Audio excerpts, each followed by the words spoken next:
Egipto. En la antigüedad una gran potencia y una cultura vibrante. Sin embargo, la tierra legendaria de los faraones cayó ante Alejandro Magno. Su imperio duraría hasta la muerte de Cleopatra. ¿Cómo consiguió tal hazaña? ¿Cómo conquistaron los griegos esta civilización antigua y orgullosa? Un grupo de respuestas yace bajo el lecho del mar Mediterráneo. Una enorme ciudad de templos oculta durante más de un milenio. La legendaria Heraclión. Con tecnología de última generación, el explorador submarino Frank Godio revela cómo una sola ciudad y sus templos perdidos contribuyeron a la conquista de Egipto. Templo de los dioses.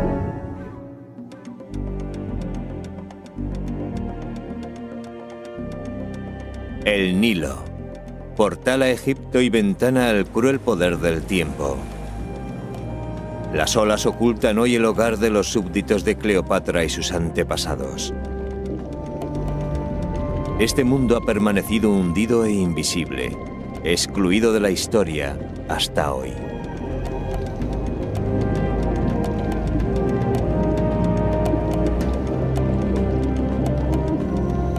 Un equipo científico internacional encabezado por el arqueólogo submarino Frank Godio ha pasado 6 temporadas buceando en estas aguas. Pocas expediciones han pretendido algo tan ambicioso. Sus primeros descubrimientos han esbozado una dramática historia, cuyos detalles aún deben encontrarse. Godio cree que bajo su barco se extiende un complejo de estructuras. Los templos que los invasores griegos controlaron hace 2300 años.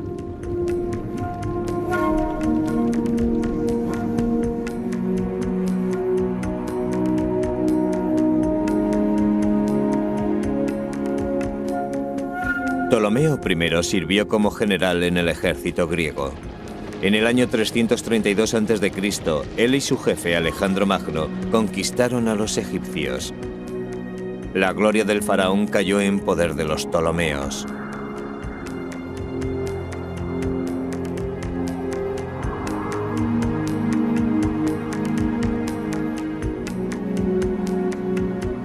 El reinado griego en Egipto duró hasta el año 30 a.C., hasta la muerte de Cleopatra. Frank Godio y su equipo buscan dentro de un área más amplia que París. Esta tumba acuática abarca más de 500 kilómetros cuadrados, casi la mitad de la bahía Abukir, cercana a la Alejandría moderna. Godio sospecha haber encontrado la clave del imperio egipcio de Alejandro a 19 kilómetros de su cuartel general en Alejandría. Desde esta base, los ptolomeos extendieron su dominio sobre Egipto. La ciudad, llamada así por Alejandro Magno, se convirtió en el salón del trono del faraón griego.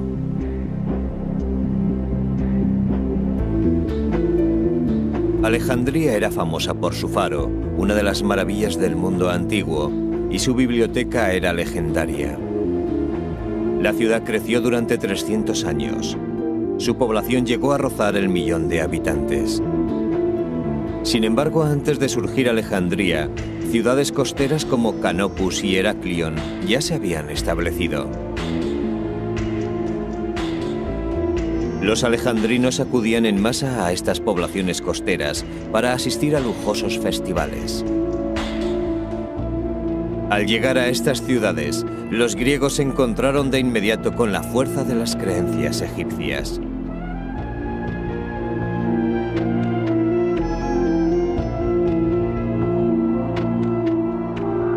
Con el tiempo, Canopus y Heraclión se desvanecieron, posiblemente destruidas, piensa Godio, por fuerzas naturales.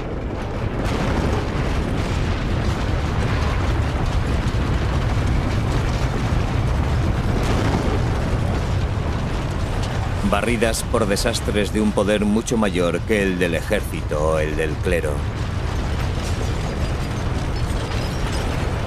¿Cuánto costará hacer que los secretos de estas ciudades regresen a la superficie? El arqueólogo submarino Frank Godio ha pasado años buscando las ciudades perdidas de Canopus y Heraklion. Cree que las ruinas de estas ciudades yacen bajo la bahía de Abukir, frente a la costa egipcia. Le acompaña la unidad de arqueología submarina de Egipto, dirigida por Ibrahim Darwish.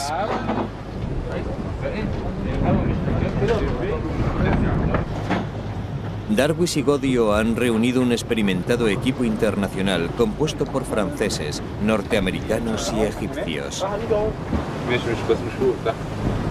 El jefe de buceadores, Jean-Claude Roubot, dirige las actividades submarinas.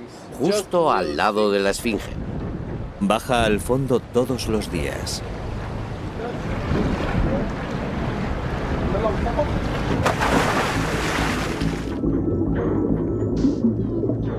Sin embargo, en el fondo de la bahía, la visibilidad es escasa. El área de búsqueda es enorme. El tiempo y la arena han disfrazado los objetivos.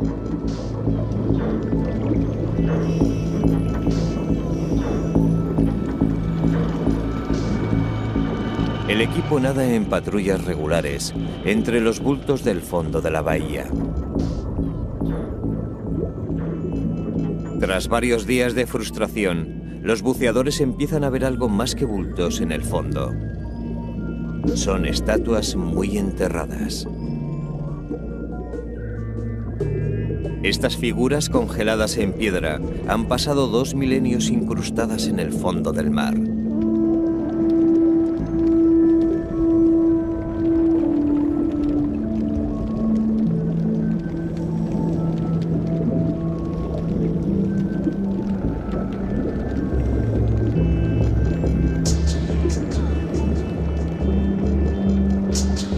Los buceadores colocan bolsas hinchables para elevar uno de los fragmentos.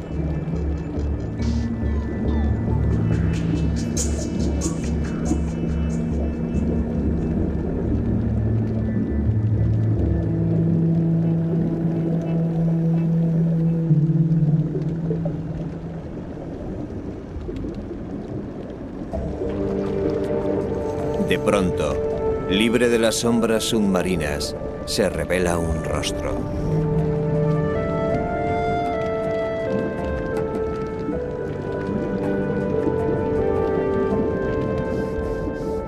Y a continuación, un cuerpo cuidadosamente esculpido.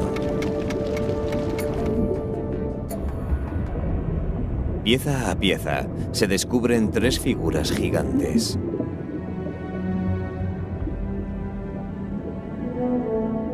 Estos jardines de piedra han esperado siglos a ver la luz. Sin embargo, el hallazgo de artefactos no es más que el primer paso de un proceso largo y complejo. Ahora que los exploradores empiezan a tener pruebas físicas, se enfrentan a la tarea de distinguir la realidad de las teorías, los rumores y las conjeturas descabelladas.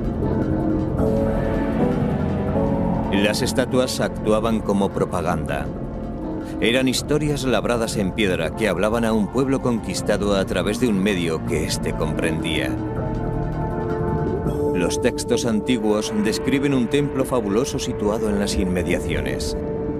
Estas referencias fascinaron hace mucho a Godio y al doctor Robert Bianchi, también egiptólogo. La primera mención del templo en la historia se encuentra en Heródoto, que habla del templo de Heraklion.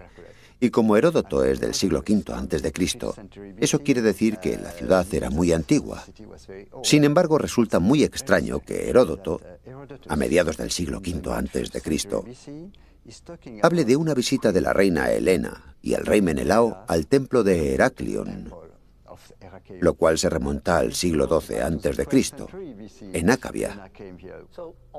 Casi todos los grandes historiadores griegos de cada siglo hablan de este lugar mágico, asociado con 2 fabulosos héroes de la mitología griega. Helena de Troya, por cuyo rostro zarparon los 1000 barcos que empezaron la guerra de Troya, y Hércules, el de los 12 grandes trabajos. En conmemoración de la hazaña en la que Hércules libró a una región de un tirano, esta se bautizó con su nombre, Heraklion, la ciudad o la región de Hércules. Heraklion. Ese sí sería un importante hallazgo. Godio y sus compañeros la buscan con herramientas tecnológicas. Sonar de exploración lateral, magnetómetros y resonadores de profundidad. Mediante el escenario virtual informatizado, Godio y Bianchi analizan los datos en 3 dimensiones.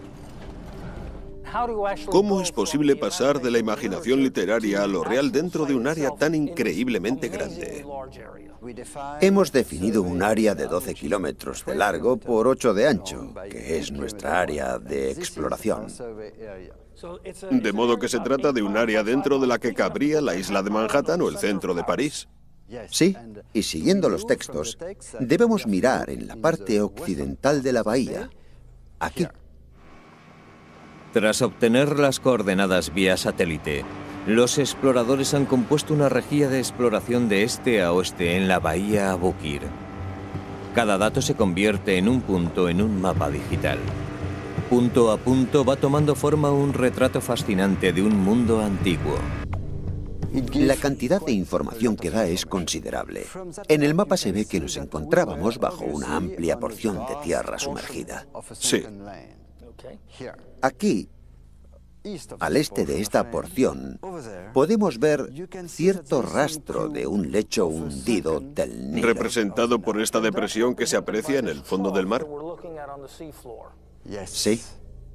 Una rama del Nilo que pasaba junto a Canopus desapareció hace siglos. Su localización estrecha la búsqueda de Heraklion. Era de la máxima importancia para nosotros, porque sabíamos que en la boca del canal de Canopus, una rama del Nilo, estaba la ciudad de Heraklion. Guiado por pistas antiguas, el moderno equipo se pone a trabajar. Los magnetómetros nucleares revelan pequeñas anomalías en el campo magnético del terreno. En sus lecturas se pueden encontrar líneas de fallas, a menudo asociadas con el desplome de grandes edificios, quizá templos. Por aquí se ven colores muy brillantes. Sí. Esto significa que hay mucha actividad magnética en esta parte central, aquí. Cuando damos con tal actividad magnética, es muy probable que existan allí estructuras o monumentos hundidos. ¿Y entonces utilizas esa información para decidir el lugar donde sumergirse y excavar? Sí, así estrechamos cada vez más la zona donde hay que bajar.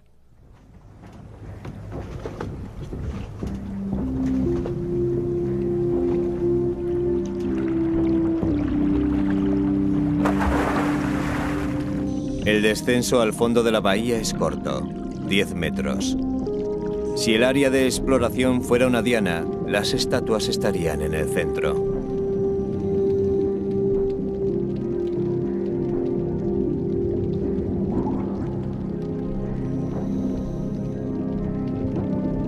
Los buscadores empiezan estableciendo una línea de referencia en la rejilla.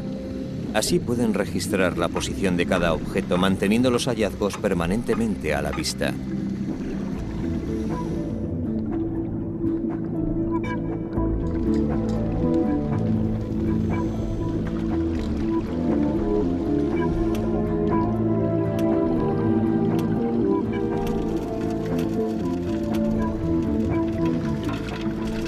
Como Godio esperaba, el lugar rebosa de objetos antiguos.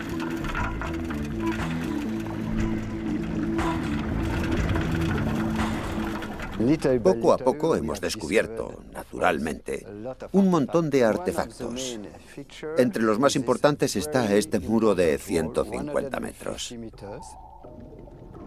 El muro de 150 metros de largo formaba parte de una estructura inmensa.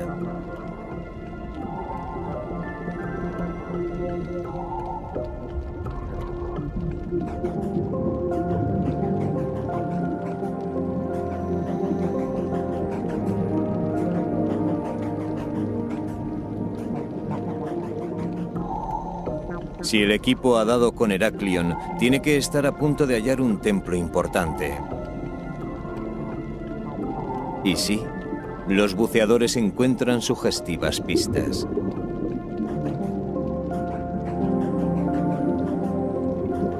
Godio cree que los sacerdotes utilizaban estos objetos en rituales. Un cubo decorado pudo contener ofrendas.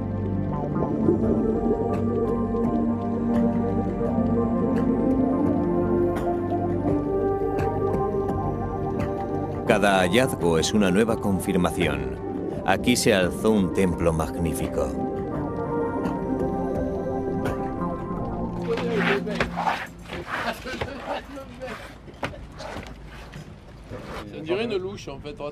Entre una zambullida y otra, Roubaud y Godio examinan los últimos hallazgos.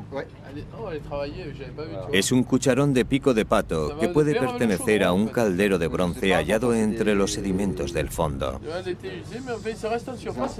Godio cree que la densa concentración de objetos ceremoniales como estos significa que los buscadores se encuentran cerca del templo. Cada hallazgo estrecha más el cerco. En esa área, allí, hemos encontrado 8 esfinges paganas. Primero, 2 hermosas esfinges de granito negro. Algunas de esas esfinges llevan sus historias inscritas en direcciones opuestas, dándonos la sensación de simetría de espejo a lo largo del sendero procesional de un templo egipcio. Sin duda. Las esfinges dejan entrever el posible aspecto del edificio hace 2000 años. Las esfinges, recién salidas del fondo, son objeto de mucha discusión.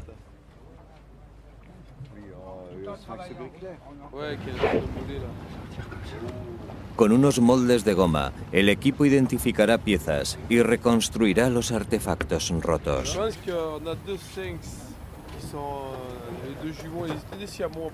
Utilizando la imaginación, los egiptólogos componen un elaborado complejo ceremonial.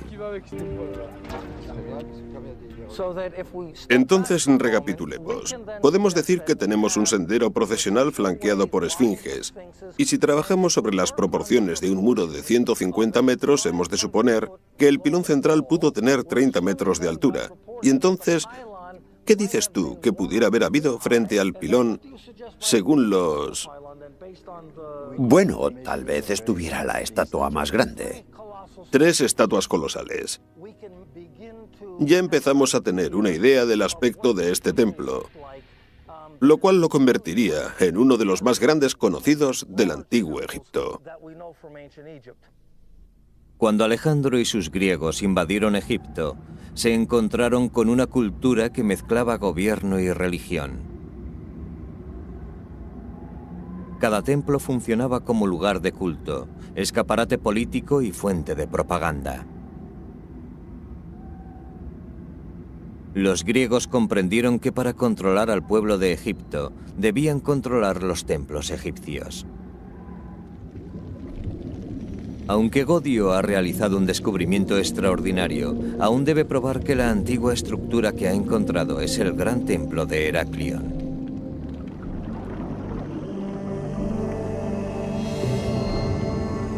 Sin embargo, otro sorprendente hallazgo puede contribuir a resolver el misterio.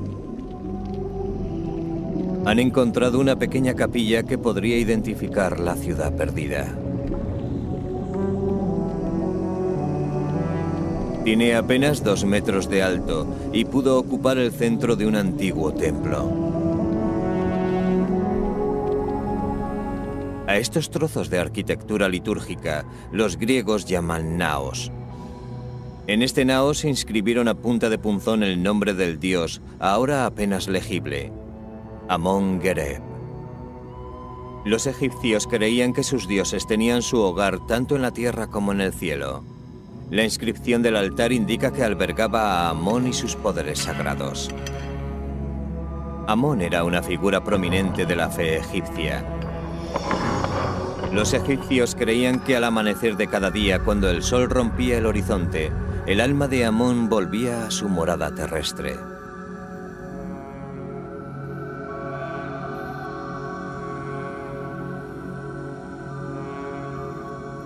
Amón tenía el poder de conceder a reyes y faraones el derecho a gobernar. Los griegos vieron en él un medio de asegurarse el control de Egipto. Pero, ¿fue este el templo desde el cual iniciaron esa campaña? ¿Se encuentra este en las ruinas de Heraclión?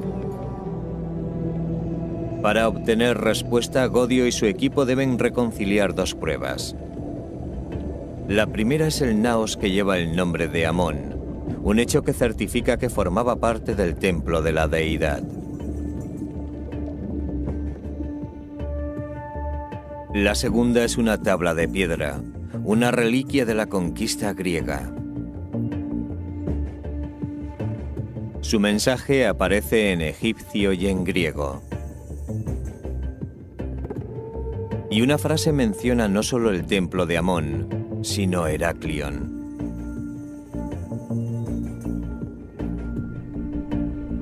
En griego dice la ciudad de Heraclión. Sí. Y el jeroglífico dice que es la ciudad donde está el templo de Amón Gereb. El texto griego menciona la ciudad de Heraclión y el egipcio menciona el templo de Amón Gereb. Estamos en el templo de Amón Gereb. Por lo tanto, estamos en el templo de la ciudad de Heraclión. Es un hallazgo asombroso que prueba el hallazgo del templo de Heraclión. Ahora tienen la oportunidad de encontrar también la ciudad. En las profundidades de la bahía Abukir, el arqueólogo submarino Frank Godio y su equipo creen haber encontrado por fin el templo de Heraclión. Ahora se trata de descubrir la ciudad. La pista siguiente surge rápida y radicalmente. Mi mejor momento de toda la excavación fue cuando descubrimos la estela. Había una gran nube de barro que no nos dejaba ver, y cuando desapareció, la vimos delante de nosotros, absolutamente intacta, con sus inscripciones. Fue un instante fabuloso.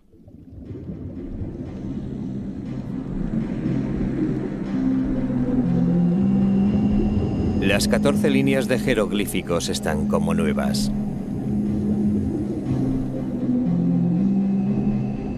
En lo alto de la estela se representa al faraón Nectanebo I, que gobernó desde 380 a 362 a.C., una generación antes de que Alejandro conquistara Egipto.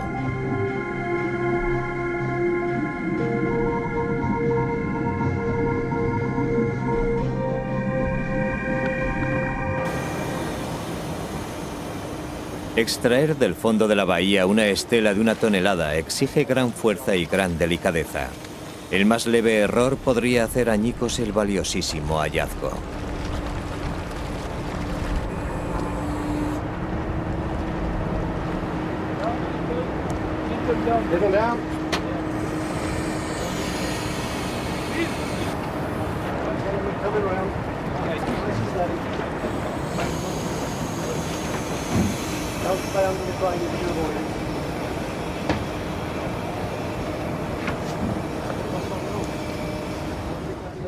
La estela ha permanecido bajo el agua más de 1000 años. Godio es consciente de que este descubrimiento tendrá un efecto tremendo en los egiptólogos de todo el mundo. Ofrece una ventana increíblemente valiosa a la vida de la ciudad perdida.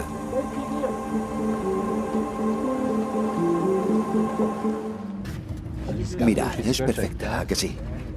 De Nectanebo. La estela se erguía en la boca del mar, en Heraclión.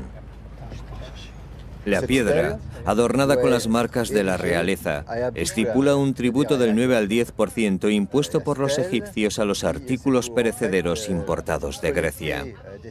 Dice del 9 al 10% a lo importado de Grecia.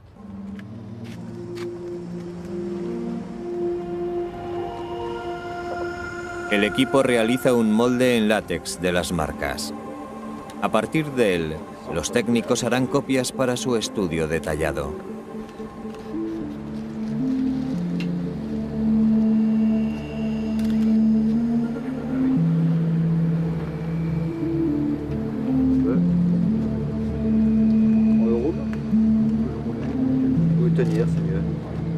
Los símbolos mencionan el nombre egipcio de la ciudad que los griegos llamaban Heraclión. Cuando hacían una de estas estelas, siempre grababan en ella el nombre de la ciudad o del lugar donde se erigía. En este caso concreto aquí dice Em New Cajonian Sai Suen, en la ciudad cuyo nombre es Cajonian Sais. Tenemos 3 toponímicos. Tenemos Cajonian, tenemos Heraclión y tenemos el templo de Amon-Gereb. La confusión se resuelve cuando comprendemos que Cajonian y Heraclión son la misma ciudad. El nombre original es egipcio. Los mensajes de la estela también apuntan a las funciones de la ciudad que rodeaba el templo de Heraclión.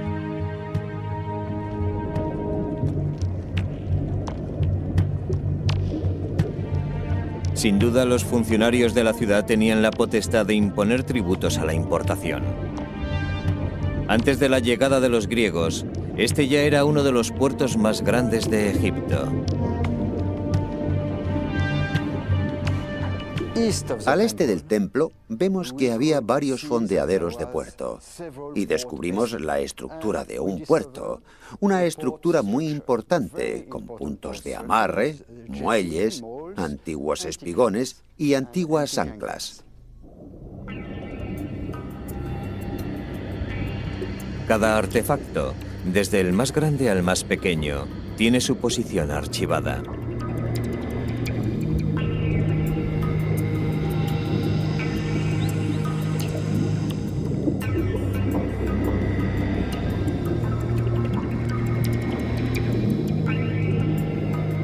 Ricas cargas llenaron las bodegas de estos antiguos barcos hundidos.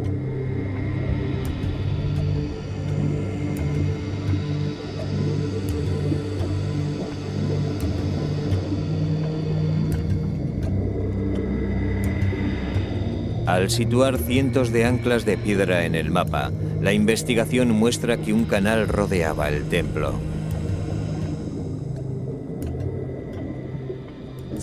Ha sido un hallazgo notable. Cuando vimos la primera ancla, no comprendimos qué hacía en medio de tierra firme. Así, exploramos esta área sistemáticamente y poco a poco hemos descubierto 261 anclas antiguas, cuyas posiciones dibujan un canal que unía el puerto al este con el lago al oeste. Aquí. Cada hallazgo aclara más la imagen de Heraclión, una gran localidad portuaria organizada alrededor de un templo gigantesco conquistado por Grecia, pero dejado intacto. Sin duda, en lugar de suprimir la religión de Egipto, los invasores decidieron asimilarla.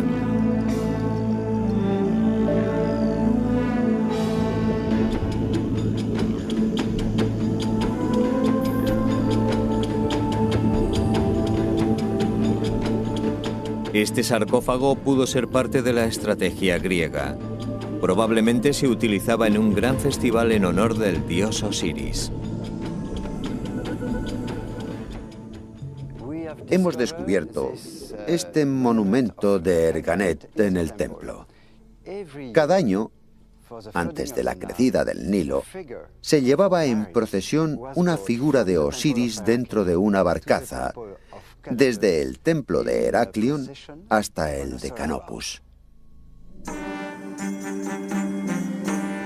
Los griegos proclamaron que Osiris iba a residir en Heraclión. Cada año una imagen del dios partía de la ciudad.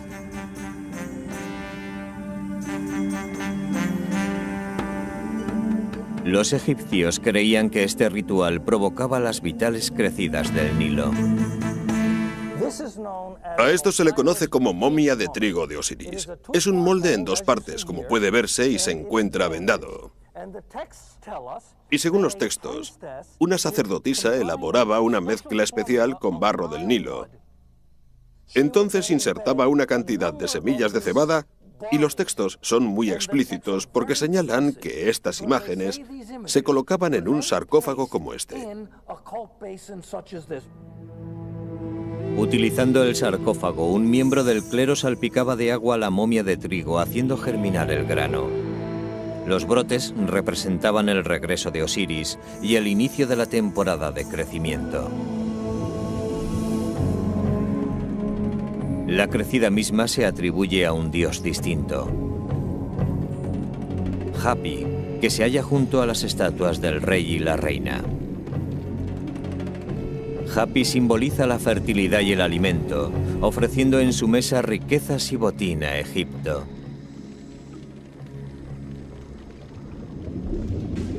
Los egipcios creían que Hapi portaba el botín oscuro del río crecido. El rico limo que renovaba el terreno garantizaba la prosperidad de Egipto y daba a la región su nombre original, Kemet, la Tierra Negra.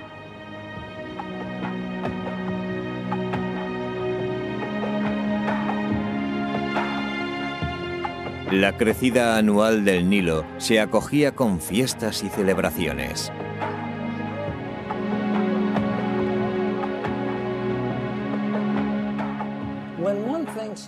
Al pensar en Heraclión y en los festivales descritos por los autores de la antigüedad, supongo que habría que imaginarse una ciudad festiva. Decir que era como Las Vegas en el Nilo no es una mala comparación. Salvación y pecado, el alfa y omega de la ciudad portuaria. Incluso los faraones peregrinaban desde Alejandría para rendir culto y divertirse.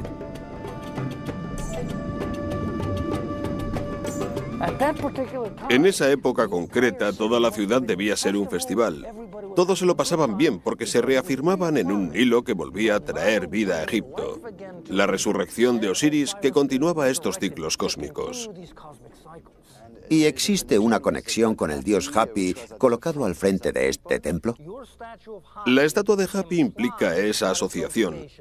La imagen de Osiris, creada con barro del Nilo, resucita cuando brotan las plantas, por lo que la deidad Hapi y el recipiente esotérico hallado en Heraclión muestran que en ambos cultos había una intersección que eran en cierto sentido equivalentes.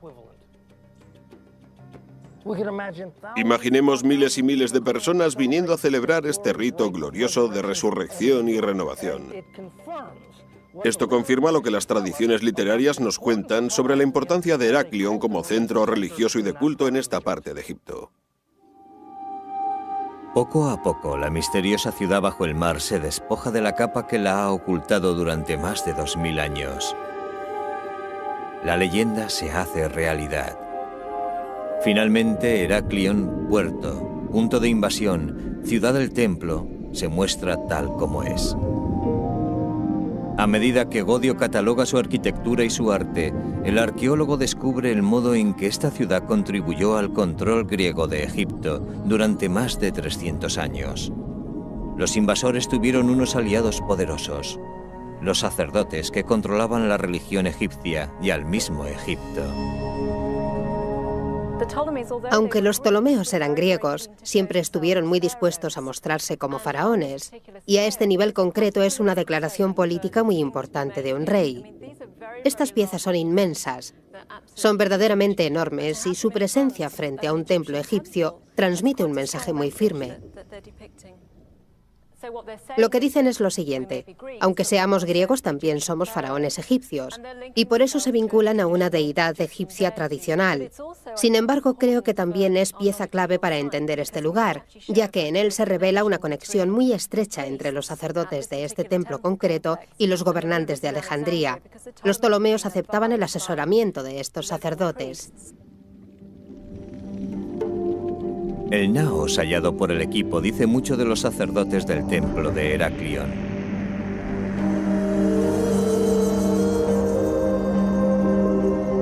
Estos representantes de Amón debieron de encontrarse entre los hombres más influyentes de Egipto.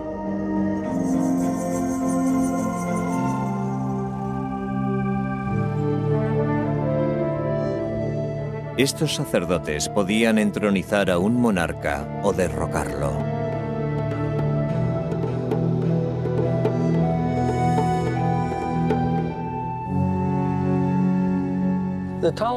La relación entre los Ptolomeos y los sacerdotes egipcios era muy simbiótica.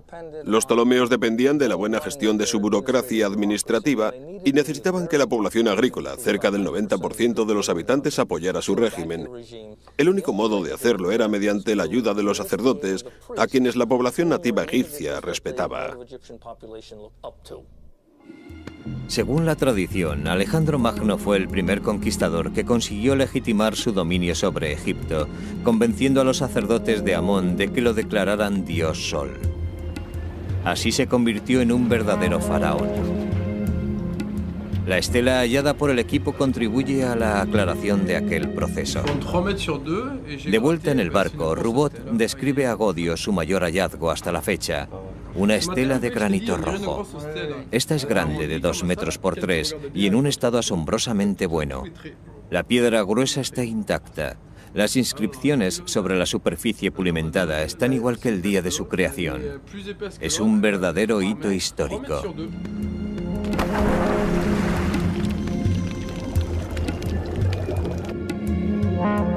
El equipo ha encontrado una de las estelas más grandes de Egipto. Su altura original era de 6 metros. Una superficie muestra un gastado esbozo de Ptolomeo VIII y sus 2 reinas. Una su hermana Cleopatra II, la otra su hija Cleopatra III. Las imágenes grabadas en piedra también pueden esconder su verdadero significado. ¿Qué ocultaban estos rostros regios? La estela muestra el linaje de los últimos Ptolomeos. Los retratos de familia enmascaran una lucha asesina e incestuosa por el poder. También muestran la fuerza del vínculo entre los sacerdotes egipcios y sus gobernantes ptolemaicos. Porque era como si los Ptolomeos dijeran: puede que tengamos problemas en la corte debido a otros miembros de la dinastía, pero al menos puedo confiar en vuestro apoyo, refiriéndose al apoyo de los sacerdotes egipcios que compensara las deserciones que se producían en el puerto.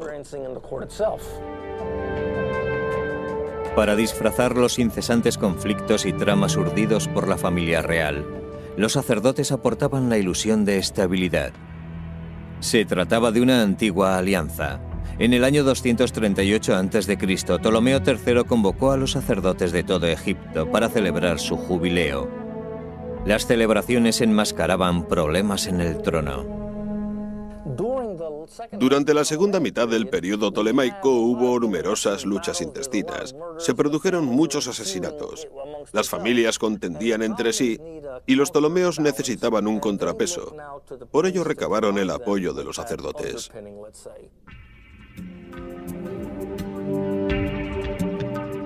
En Canopus, los funcionarios de la corte y los miembros del clero redactaron un documento oficial, el Decreto de Canopus.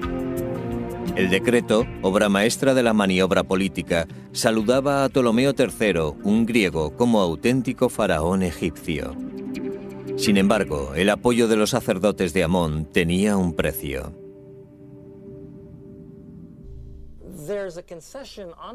Existe una concesión por parte de Ptolomeo III a los sacerdotes cuando declara: incrementaré el número de puestos sacerdotales importantes en un 20%. De modo que los sacerdotes comprendieron que les interesaba económicamente apoyar al régimen, así como los Ptolomeos se dieron cuenta de que lo que más les interesaba era cooperar con los sacerdotes.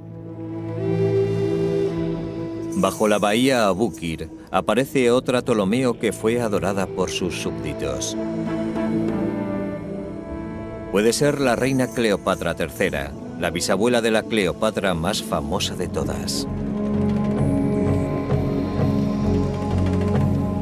Los sacerdotes concedieron a Grecia el derecho divino a gobernar Egipto para siempre. Los invasores levantaron templos y altares que debían durar miles de años. Sin embargo, aquel imperio se derrumbó junto con sus edificios. Godio desea saber cómo y por qué Heraclión se desplomó sobre el mar. Bajo el Mediterráneo, el arqueólogo submarino Frank Godio ha encontrado pruebas del destino fatal de Heraclión. Docenas de antiguos barcos y fisuras inusuales en el lecho marino apuntan a un gran desastre.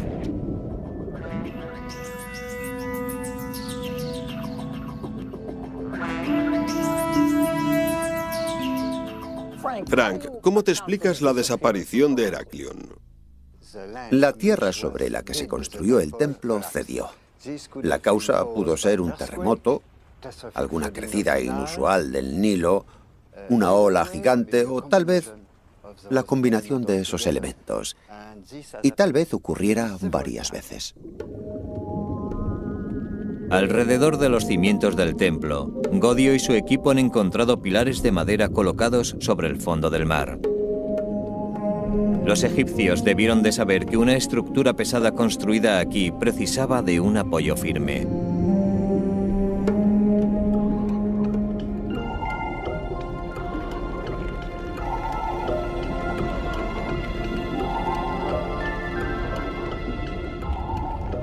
Estas estatuas rotas han permanecido en el mismo lugar sobre el que se derrumbaron, preservadas por una crecida catastrófica.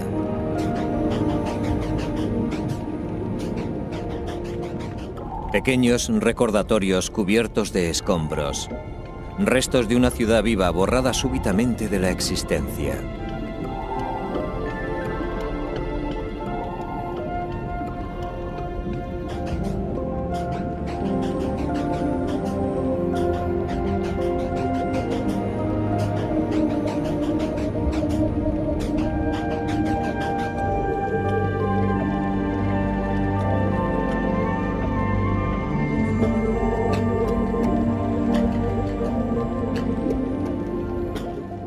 Tenemos varias pruebas de que ocurrió una catástrofe. Por ejemplo, hemos encontrado piezas de orfebrería, monedas de oro, platos de oro esparcidos en el área del templo. Lo normal, si no hubiera ocurrido una catástrofe, es que alguien se hubiese llevado estos objetos. También hemos encontrado huesos atrapados bajo grandes estructuras del templo, lo cual significa que ocurrió algo catastrófico.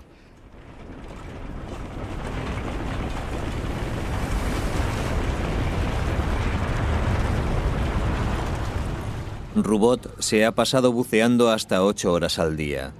Aunque el esfuerzo empieza a notarse, descubrimientos como este cabezal de piedra le levantan el ánimo.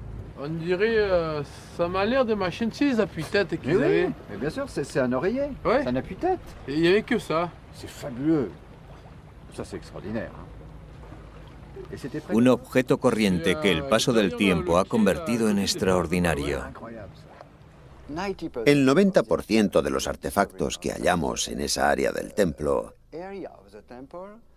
se remonta al período anterior a los Ptolomeos y a la época tolemaica. La catástrofe del templo debió de ocurrir al final del siglo I antes de Cristo o a principios del siglo I.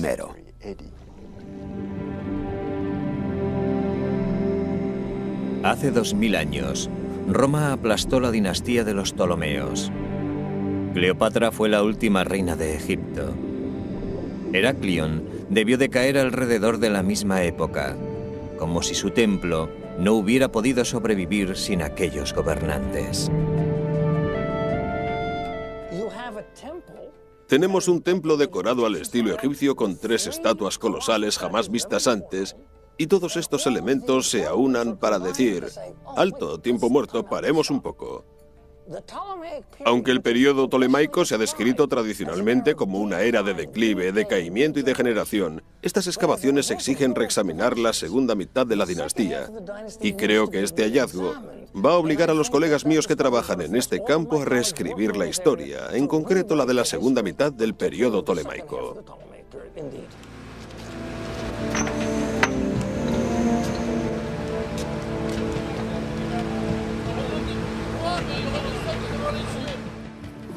Es el lugar de un tesoro, algo increíble. Para un arqueólogo abarca más que su propia vida. Hace falta más de una vida para excavar todo eso.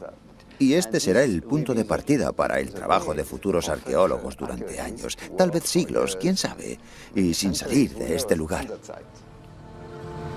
Para Frank Godio y sus camaradas, el final de la búsqueda no es más que el principio de un viaje mucho más largo, al cabo del cual los tesoros de Heraklion regresarán del mar. Sí, naturalmente, desde luego, cuando aparece la estatua, por supuesto que... Y el público está listo para contemplarlos. Sin embargo, los objetos son lo más importante. Tras su breve aparición en la escena mundial, hay que darse prisa para preservar los artefactos surgidos de la bahía. Contra los efectos corrosivos del agua salada, los hallazgos de la expedición pasarán un año en un anfiteatro romano de Alejandría, inmersos en agua dulce. Posteriormente serán objeto de un intenso estudio. Científicos y académicos extraerán de cada artefacto los mensajes que contienen sobre la conquista griega de Egipto y el aspecto de la vida cotidiana de una cultura antigua. Y desvelarán el misterio final de la ciudad del templo perdido.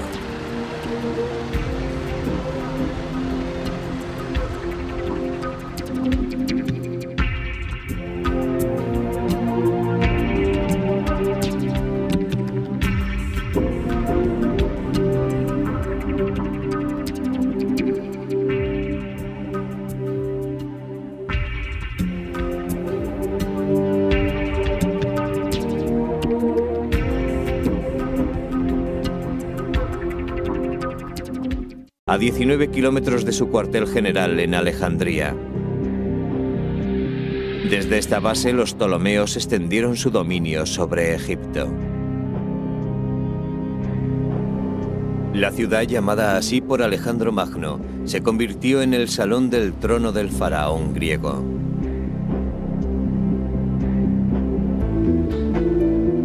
Alejandría era famosa por su faro, una de las maravillas del mundo antiguo, y su biblioteca era legendaria. La ciudad creció durante 300 años. Su población llegó a rozar el 1.000.000 de habitantes. Sin embargo, antes de surgir Alejandría, ciudades costeras como Canopus y Heraklion ya se habían establecido. Los alejandrinos acudían en masa a estas poblaciones costeras para asistir a lujosos festivales. Al llegar a estas ciudades, los griegos se encontraron de inmediato con la fuerza de las creencias egipcias.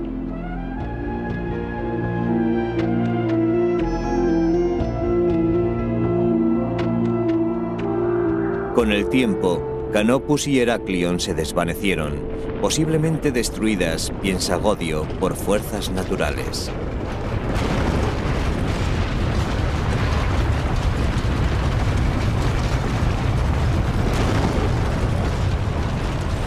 Barridas por desastres de un poder mucho mayor que el del ejército o el del clero.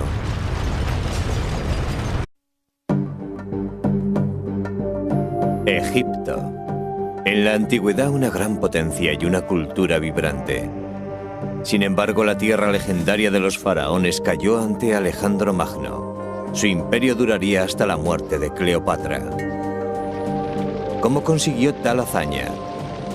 ¿Cómo conquistaron los griegos esta civilización antigua y orgullosa?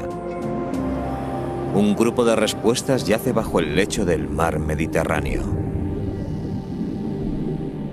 Una enorme ciudad de templos oculta durante más de un milenio. La legendaria Heraklion.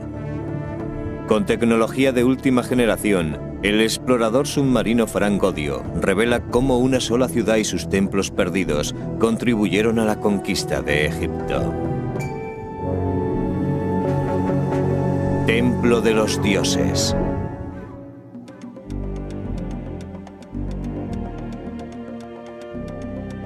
El Nilo. Portal a Egipto y ventana al cruel poder del tiempo.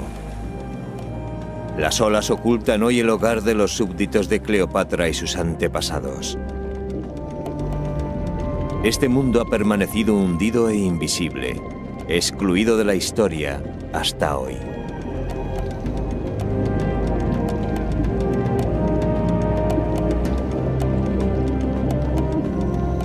Un equipo científico internacional encabezado por el arqueólogo submarino Frank Godio ha pasado más que bultos en el fondo. Son estatuas muy enterradas. Estas figuras congeladas en piedra han pasado 2 milenios incrustadas en el fondo del mar.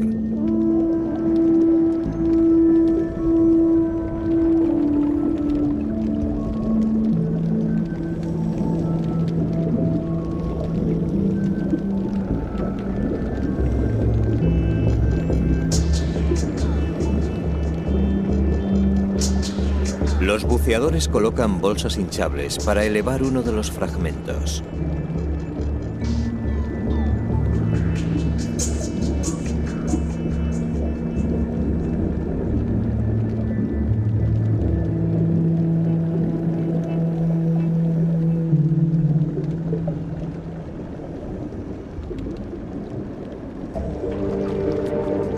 De pronto, libre de las sombras submarinas, se revela un rostro.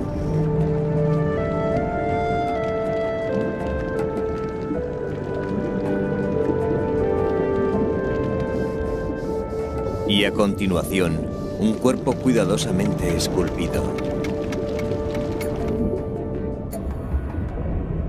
Pieza a pieza, se descubren 3 figuras gigantes.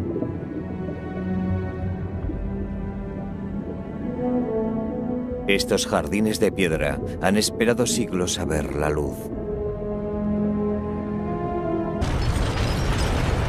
¿Cuánto costará hacer que los secretos de estas ciudades regresen a la superficie? El arqueólogo submarino Frank Godio ha pasado años buscando las ciudades perdidas de Canopus y Heraklion. Cree que las ruinas de estas ciudades yacen bajo la bahía de Abukir, frente a la costa egipcia. Le acompaña la unidad de arqueología submarina de Egipto, dirigida por Ibrahim Darwish.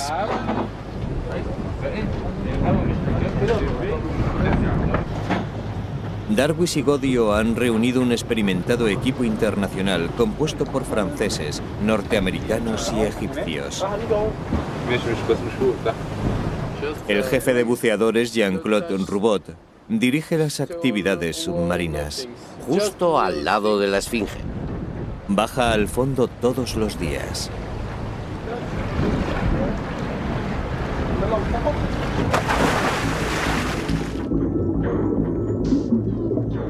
Sin embargo, en el fondo de la bahía, la visibilidad es escasa.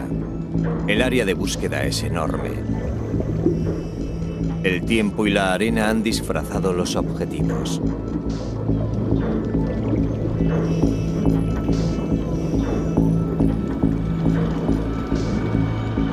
El equipo nada en patrullas regulares entre los bultos del fondo de la bahía.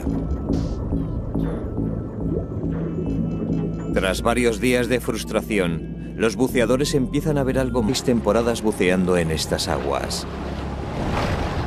Pocas expediciones han pretendido algo tan ambicioso. Sus primeros descubrimientos han esbozado una dramática historia, cuyos detalles aún deben encontrarse.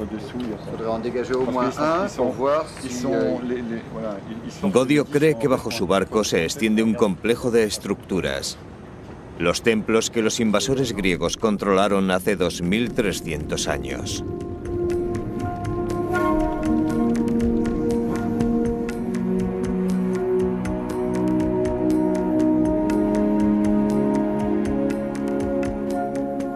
Ptolomeo I sirvió como general en el ejército griego.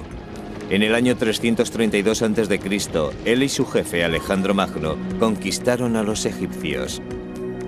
La gloria del faraón cayó en poder de los ptolomeos.